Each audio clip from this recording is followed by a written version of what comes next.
Assalamualaikum warahmatullahi wabarakatuh. Salam sejahtera bagi kita semua. Dengan saya Aisyah Rifana Susa Putri. Dan saya Gracia Lois. Dan saya Renita Amin Priscilla.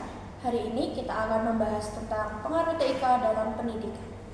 Pengenalan, mempermudah proses pembelajaran bagi pendidik, bagi peserta didik, dan mencari informasi yang akan digunakan ataupun diberikan. Salah satu pesan yang disampaikan oleh Nadiem Makarim adalah kami meyakini bahwa peran teknologi adalah sebagai enabler.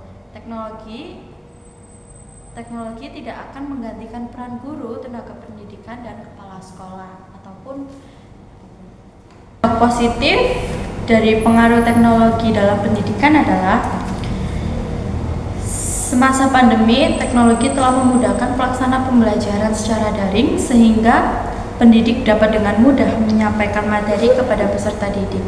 Di sisi lain, peserta didik juga dapat memanfaatkan teknologi dalam penyediaan untuk meningkatkan pengetahuan mereka. Dan dampak negatifnya adalah terjadinya perubahan perilaku, etika, norma, dan aturan dalam kehidupan yang berlaku, ataupun mereka kurang sopan dalam mengatasi atau dalam bersikap kepada orang yang lebih tua.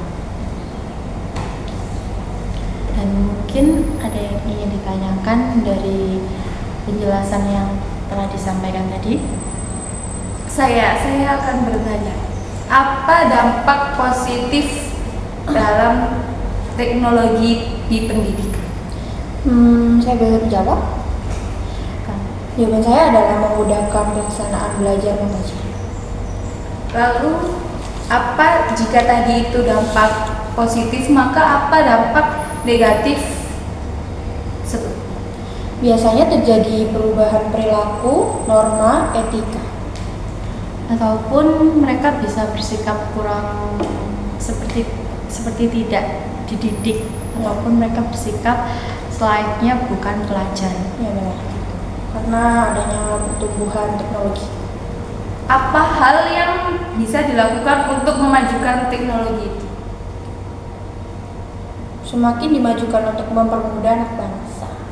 Ataupun sekolah ataupun orang tua juga bisa memberikan fasilitas seperti internet, handphone, ataupun gadget untuk mereka bisa belajar, atau seperti laptop ataupun handphone untuk mereka bawa ke sekolah untuk sebagai alat untuk men-search informasi. Tapi menurut saya itu bisa dijadikan suatu alasan untuk mereka menjadi malas belajar dan hanya bermain game.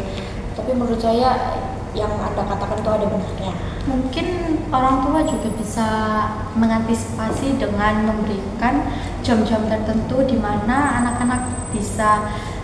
waktu anak-anak bisa belajar, di mana anak-anak waktunya bisa bermain gadget, di mana anak-anak bisa beristirahat juga.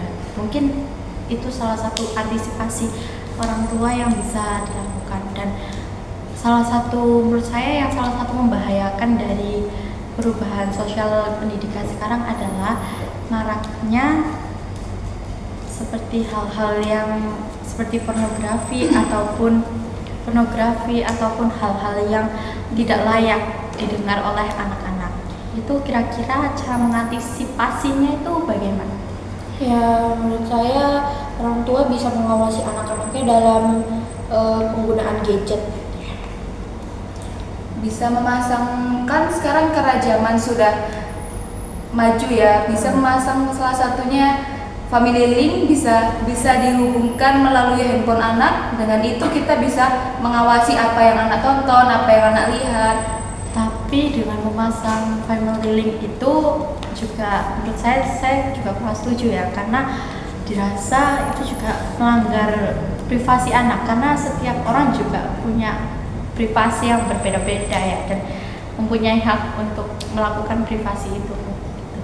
Mungkin masalah privasi itu tergantung umur ya. Iya. Menurut saya kalau masih balita, kalau SD itu masih harus diawasi. Iya. Kalau orang tua sudah merasa anaknya sudah dewasa, ya boleh saja untuk tidak diawasi gitu. Gimana cara orang tua mengantisipasi jika orang tua keduanya juga sibuk bekerja dan anaknya hanya sendirian di rumah?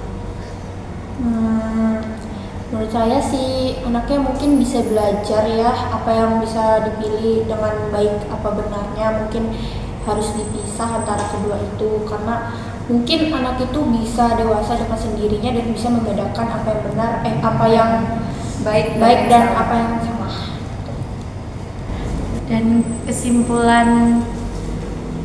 kesimpulan yang kita bisa dapat pada pengaruh teknologi dalam pendidikan ini adalah tetap gunakan teknologi pendidikan untuk mempermudah dalam mencari informasi, tetapi tetap gunakan dan tetap junjung adat, norma, dan sikapmu pada guru ataupun orang yang lebih tua. Jadi hormati orang tua dan gurumu yang telah mengajar.